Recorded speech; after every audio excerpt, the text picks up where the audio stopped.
Hello guys, अस्सलाम वालेकुम। कैसे हैं आप सर? आई होप आप ठीक होंगे बिल्कुल। तो आज की क्लास में हम गिट को मज़ीद डिस्कस करेंगे। हमारे तकरीबन लास्ट लेक्चर हैं गिट के चल रहे। तो आज के लेक्चर के अंदर हम ये देखेंगे कि गिट के अंदर एक न्यू कॉन्सेप्ट है आज जो हम डिस्कस करेंगे, और उसका नाम है स्टैशिंग। स्टैश स्टैश का अगर आप वर्ड देखेंगे, इसका मीनिंग देखेंगे, तो उसका मतलब होता है स्टोर करना। जिस तरह स्टॉक को हम स्टॉक कर लेते हैं, कोई चीज़ या स्टोर कर लेते हैं, ठीक है। या उसको टेम्परेरी स्टोर किसी भी चीज़ को करना, फॉर टेम्परेरी स्टोरिंग, तो उसको हम बोलते हैं स्टैशिंग, ठीक है। तो अब इसका कॉन्सेप्ट कहाँ पे आता है? तो हमने पढ़ा था कि हमारे गिट फोल्डर के अंदर जो हमारी गिट रिपोजिटरी होती है, जहाँ पे हम गिट आइनिट कमांड चलाते हैं, वहाँ पे हमारे बैकएंड के ऊपर तीन फोल्डर एक्चुअली बन जाते हैं, ठीक है। जो फर्स्ट हमारे पास फोल्डर होता है ना, वो हमारे पास होता है वर्किंग डायरेक्टरी, जहाँ पे हम सारा काम कर रहे होते हैं। जो हमारे पास सेकंड फोल्डर होता है, उसको हम बोलते हैं, हमारी होती है, ये वर्किंग डायरेक्टरी होती है हमारी, और ये हमारा होता है स्टेजिंग एरिया, ठीक है। और ये हमारी होती है लोकल रेपो, जहाँ पे हम कमिट करते हैं। वर्किंग एरिया से स्टेजिंग में ले जाने के लिए हम क्या करते हैं, गिट ऐड की कमांड चलाते हैं। और स्टेजिंग एरिया से लोकल रेपो के अंदर कोड को लाने के लिए हम क्या करते हैं, गिट कमिट करते हैं, ठीक है। कमिट की कमांड चलाते हैं। तो फर्ज कर लें आप क्या करते हैं, आप कोई फाइल के ऊपर, कोई कोड के ऊपर काम कर रहे हैं, कोई फाइल बना रहे हैं, वहां पे किसी कोड के ऊपर आप काम कर रहे हैं।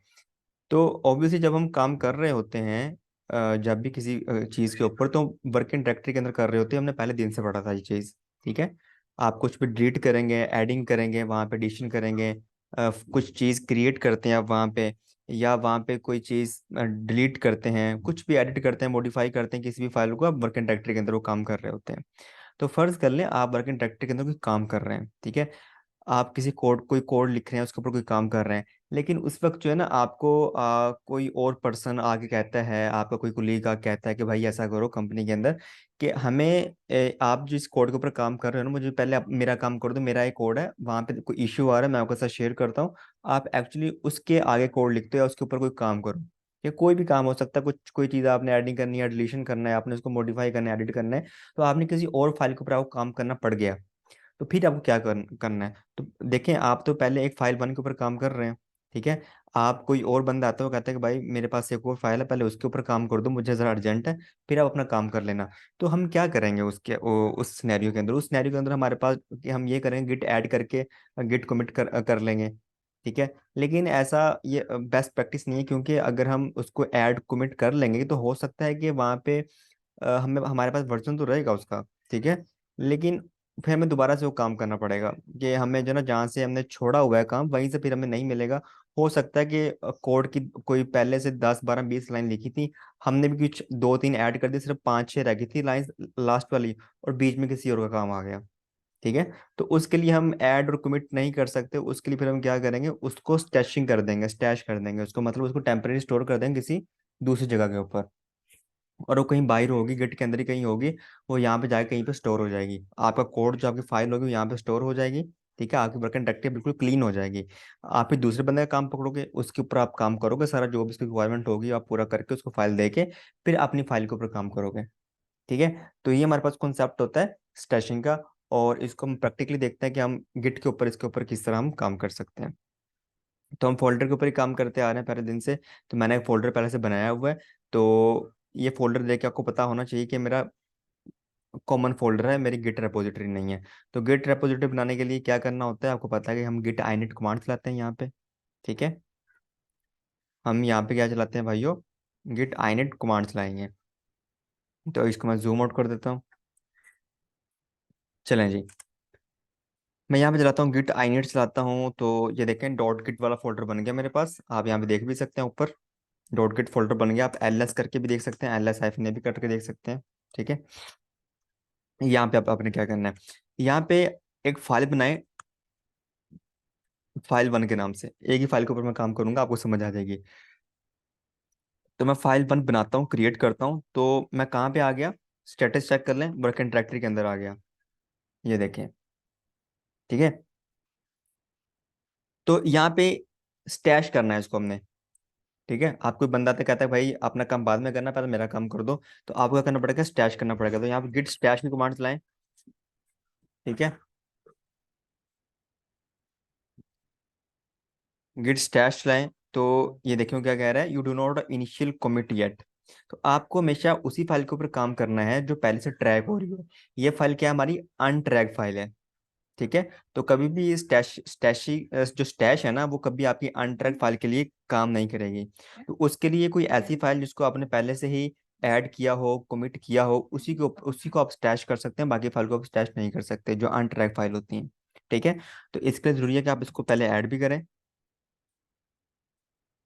आप स्टेटस चेक करें तो ये हमारा चला गया स्टेजिंग एरिया के अंदर। अब आप इसको कमिट भी कर दें। गिट कमिट -m, यहाँ लिखता हूँ फर्स्ट कमिट। ठीक है। अब मैं दोबारा फाइल वन के ऊपर एलएस करूँ तो अगर फाइल वन नजर आ रही है आपको, मैं अब इसी के ऊपर दोबारा काम करता हूँ। मैं क्या करता हूँ, कैट और फाइल वन के अंदर कुछ लिख देता हूँ। ठीक है। मैंने जो है ना, यहाँ पे कुछ लिख रहा था। मैंने यहाँ पे फर्ज कर लें 10 लाइन लिखनी है। 1 2 3 4, मैंने अभी तक यहाँ काम किया, फर्ज कर लें अभी मेरा काम चल रहा है। तो बीच में किसी दूसरा काम आ गया। तो उसने कहा कि पहले आप ऐसा करें, मेरा काम कंप्लीट कर लें, उसके बाद आप अपना काम कीजिएगा। तो मुझे यहाँ क्या करना पड़ेगा, इसको बाहर आना पड़ेगा यहाँ से, कंट्रोल D करके। ठीक है। एलएस करूंगा तो मेरे पास फाइल वन है, और फाइल वन के अंदर कंटेंट देख लें क्या पड़ा हुआ है। कैट फाइल, तो यहाँ पे देखिए 1 2 3 4 तक लिखा हुआ है। मैंने अभी 10 तक लिखना था। ठीक है। तो स्टेटस भी चेक कर लूँ मैं कहाँ पे हूँ। मैं यहाँ पे हूँ वर्किंग डायरेक्टरी के अंदर।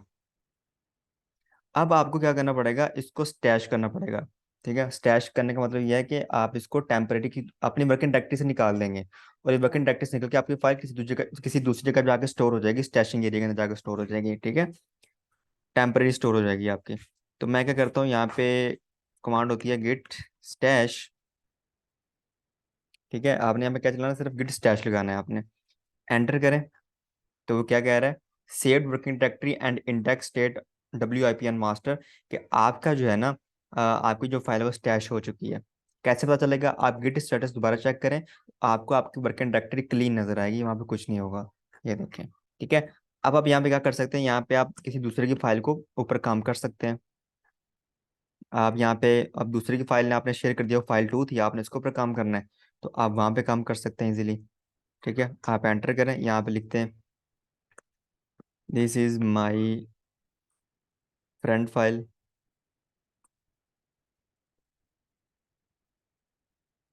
कंट्रोल D करके बाहर आ जाए। एलएस करें, यहाँ पे गिट स्टेटस चेक कर लें आप। तो ये देखते हैं वर्किंग डायरेक्टरी के अंदर सिर्फ फाइल 2 ही है मेरे पास। ठीक है। फाइल वन नहीं, क्योंकि वो स्टैशिंग एरिया के अंदर है। तो आपने एक और चीज़ समझनी है, अगर यहाँ मैं कैट फाइल वन करूंगा तो ये देखिए मुझे कुछ नजर नहीं आएगा फाइल वन के अंदर, क्योंकि मैं उसके अंदर मैंने कुछ लिखा हुआ था, 1 2 3 4 लिखा हुआ था ना। मैं आपको दिखा देता हूँ, यहाँ पे देखें।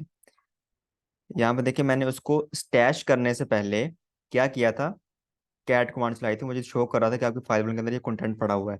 लेकिन जैसे ही मैंने उसको स्टैश किया, ये स्टैशिंग कमांड मैंने चलाई, ठीक है, उसके बाद आपको कंटेंट भी नजर नहीं आएगा आपकी फाइल का।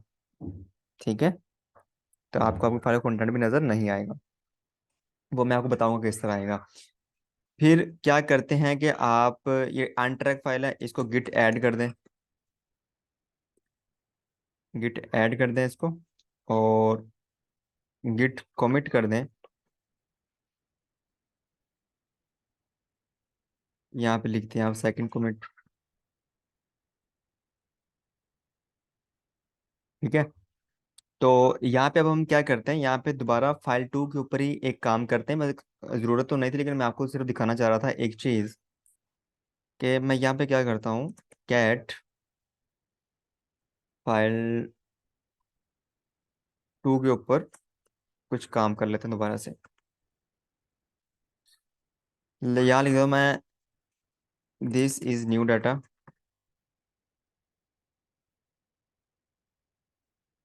यहाँ पे अब क्या करना है, आपने स्टेटस चेक करें जरा, इसका क्या स्टेटस आ रहा है। ऑब्वियसली हमारी फाइल 2 वर्किंग डायरेक्टरी के अंदर है। इसको भी हम स्टैश कर देते हैं, गिट स्टैश कर दें। एंटर करें। अब आप जरा इसका कंटेंट चेक कर लें। फाइल 2 का तो आपको नजर नहीं आएगा, क्योंकि आपने स्टैश कर दिया ना। ठीक है। आपको देखिए ओल्ड कंटेंट नजर आ रहा है, this is my friends file. ठीक है। अभी जो आपका न्यू कंटेंट है वो आपको यहाँ पे नजर नहीं आ रहा, जो लास्ट कमिट वाला है आपको सिर्फ वही नजर आएगा। ठीक है। तो यहाँ पे अब आपने क्या करना है, अब अगर आपने देखना हो कि भाई स्टेटस भी चेक कर लें, आपको आपकी वर्किंग डायरेक्टली क्लीन नजर आएगी। तो ये देखें, आपकी फाइल स्टैश हो चुकी है, आपकी वर्किंग डायरेक्टली बिल्कुल क्लीन है। तो यहाँ पे क्या करना है, आपने देखना हो कि मैंने किन किन, अब आपने सारा काम कंप्लीट कर लिया। अब आपने देखना हो कि मैंने कौन किन किन चीज़ों को स्टैश किया हुआ है। तो वो देखने के लिए आप क्या करेंगे, गिट स्टैश, और यहाँ पे लिखते हैं लिस्ट। ठीक है, तो यहाँ पे देखें, ये फर्स्ट कमिट वाला स्टैश है और ये सेकंड कमिट वाला स्टैश है। जो स्टैश आपने पहले किया होगा वो लास्ट में नजर आएगा, जो आपने रिसेंटली किया होगा स्टैश वो आपको पहले नजर आएगा, और जो आपने मतलब सबसे ओल्ड स्टैश होगा आपका वो आपको नीचे नजर आएगा, और जो आपका रिसेंट या न्यू स्टैश होगा वो आपको ऊपर नजर आएगा। तो आप यहाँ पे देख भी सकते हैं, आपको इस तरह नजर आता है, स्टैश 01, स्टैश 0, स्टैश 0, स्टैश 1। इसी तरह अगर आप एक और फाइल को स्टैश करते हैं तो स्टैश 2, स्टैश 3 इस तरह नजर आएगा आपको। ठीक है, तो ऑटोमेटिकली नंबर चेंज होते रहते हैं आपके पास। तो ये मेरा फर्स्ट कमिट वाला स्टैश है जहाँ पे फाइल 1 है, और ये जो फाइल 2 है ये सेकंड कमिट वाला मेरे पास स्टैश मुझे यहाँ पे शो कर रहा है। ठीक है, साथ उसकी स्टैश जो है ना वो उसका कमिट मैसेज भी मुझे शो कर रहा है। Git log hyphen hyphen 1 line अगर मैं देखूँ यहाँ पे, तो यहाँ पे देखें ये वही कमिट आईडी भी मुझे शो कर रहा है, कमिट आईडी भी शो कर रहा है मुझे यहाँ पे। ठीक है, और साथ मुझे कमिट मैसेज भी शो कर रहा है, तो आपको सारी डिटेल यहाँ पे वो बता रहा है। अब अगर आपने दोबारा उन फाइल को वापस लाना हो तो आप क्या करेंगे। ठीक है, तो वापस लाने के लिए आप उनको बोलेंगे गिट स्टैश अप्लाई, और ये जो चीज़ है ना ये वाली, इसको कॉपी करके यहाँ तक कॉपी करना है, और यहाँ पे आपने आगे इसको पेस्ट कर देना है, सिर्फ इतना करना है आपने। ठीक है, गेट स्टैश अप्लाई होता है, और स्टैश एट द रेट वो नंबर स्टैश नंबर होते हैं वाले हमारे पास, तो इसको आपने एंटर करना है। तो ये देखें आपकी फाइल दोबारा कहाँ आ गई, जहाँ से ये स्टैशिंग एरिया के अंदर गई थी, वर्किंग डायरेक्टरी से उठ के कहाँ गई थी, स्टैशिंग एरिया के अंदर। अब ये स्टैशिंग से उठ के दोबारा वर्किंग डायरेक्टरी के अंदर आ गई है। अब इसको स्टेज करेंगे, कमिट कर देंगे। ठीक है, अब यहाँ पे इसको मैं गिट, तो ये मेरी मॉडिफाई फाइल है तो इसको मैं डायरेक्ट कमिट भी कर सकता हूँ। ठीक है, मैं हमने पढ़ा था गिट कमिट -a-m, तो मैं आज को कह देता हूँ फाइल 2 कमिट। ठीक है, कमिट हो गया। इसी तरह अगर आपने जो आपकी दूसरी फाइल थी ये वाली, अगर आपने इसको भी अनस्टैश करना है तो इसके लिए भी वही कमांड इस्तेमाल होगी, गिट स्टैश अप्लाई, और यहाँ पे आपने इसकी जो स्टैश आईडी है ये वाली इसको कॉपी करना है इतना, और यहाँ पे आपने पेस्ट कर देना है इसको। तो मेरी फाइल दोबारा वर्किंग डायरेक्टरी के अंदर ही आ जाएगी। ठीक है, तो वर्किंग डायरेक्टरी के अंदर आ गई है, आप यहाँ से दोबारा इसको कोड को ओपन करें। अब इसका कंटेंट भी आप देख सकते हैं। ठीक है, जब हमने इसको स्टैश कर दिया था तो मैं इसका कंटेंट देख नहीं पा रहा था, तो आप अब इसका कंटेंट देख सकते हैं फाइल 1 का। कैट फाइल 1 करें तो ये देखें आपको 1 2 3 4। तो अब क्या करेंगे, इसको ओपन करेंगे फाइल को, इसके अंदर आप अपना नया कंटेंट लिखेंगे, 4 5 6 7 8 9। ठीक है, और यहाँ पे कंट्रोल डी करके बाहर स्टेटस चेक करें। ठीक है, आप इसको डायरेक्ट कमिट भी कर सकते हैं, कमिट -a-m, और यहाँ पे फाइल 1 कमिट। ठीक है, अब आप गिट स्टेटस चेक करें तो आपको आपकी वर्किंग डायरेक्टली बिल्कुल क्लीन नज़र आ रही है, नथिंग हेयर। एंड अब आप अगर लॉग देखना चाहें, git log hyphen hyphen 1 line कि मैंने कितने कमिट किए हैं, उसके लिए कमांड होती है, तो यहाँ पे देख सकते हैं 4 कमिट मेरे पास हुए हैं, first commit, second commit, file 1 commit, file commit and file 1 commit. ठीक है, वहाँ मैंने फाइल 2 लिखना था लेकिन गलती से वो यहाँ पे वो सेव हो गया। ठीक है, तो इस तरह आप स्टैशिंग के ऊपर काम कर सकते हैं, ये आपकी एडिशनल रिक्वायरमेंट होती है, आपको कभी ज़रूरत पड़ सकती है। ठीक है भाइयों, तो ज़रूरी नहीं है कि आपने समटाइम एक्चुअली काम करने का तरीका होता है कि अगर पर्सनली बात बताऊं, तो अगर मेरे पास ऐसा कोई सिनेरियो आता है कि अगर मैं कोई काम कर रहा हूँ और उसी वक्त मुझे किसी दूसरी की फाइल के ऊपर काम करना है, तो मैं कभी इसको स्टैश कर भी लेता हूँ, कभी नहीं भी करता, तो ये एज अ बेस्ट प्रैक्टिस आप इसको कर सकते हैं। ठीक है, आप उसको जो है ना, आप देखें ना कि अगर आप 2 फाइल बना रहे हैं, फाइल 1 और फाइल 2 के ऊपर भी आपने काम करना है, तो फाइल 1 को पड़ा रहने दें, फाइल 2 के ऊपर काम कर लें, फाइल 2 को कमिट करके ऐड करके कमिट कर दें, बाद में फाइल 1 को कंटिन्यू करें। ठीक है, तो बट ये भी आपके पास एक मेथड होता है, एक चीज़ होती है, इसको भी आप यूज़ कर सकते हैं फॉर प्रोफेशनल यूज़। ठीक है, गिट के अंदर आप काम कर रहे हैं तो आप इस तरह यूज़ कर सकते हैं। उसके बाद अगर मैं आपको एक चीज़ बता दूं कि अगर आप उसको स्टैश अनस्टैश कर भी देते हैं तो फिर भी आपके पास स्टैशिंग एरिया के अंदर चीज़ें रहती हैं। ठीक है, आप गिट स्टैश लिस्ट करेंगे तो आपको चीज़ें नजर आएंगी, आपने किन किन चीज़ों को स्टैश किया था। ठीक है, कौन कौन सी फाइल्स थी जिनको आपने स्टैश किया था, वो फिर भी आपको नजर आएंगी यहाँ पे, वो यहाँ पे सेव रहेंगी। अगर आपने इनको भी क्लियर करना है तो उसके लिए हमारे पास कमांड होती है गिट स्टैश, और क्लियर कर दें इसको, तो ये क्लियर हो गया। आप दोबारा वो कमांड चलाएं तब आपको यहाँ पे नजर नहीं आएगा। ठीक है, तो ये था हमारा आज का कॉन्सेप्ट, जहाँ पे हमने सीखा कि हम स्टैश किस तरह कर सकते हैं डिफरेंट फाइल्स को, और उसका क्या तरीका होता है, क्या मेथड होता है उसका। ठीक है भाइयों, और नेक्स्ट क्लास के अंदर हम बाकी चीज़ें डिस्कस करेंगे। हमारा लास्ट टॉपिक रहेगा ब्रांचेस का, उसको डिस्कस करने के बाद हमारा ये जो कोर्स होगा गेट का फिनिश हो जाएगा। उसके बाद फिर हम डॉकर स्टार्ट करेंगे।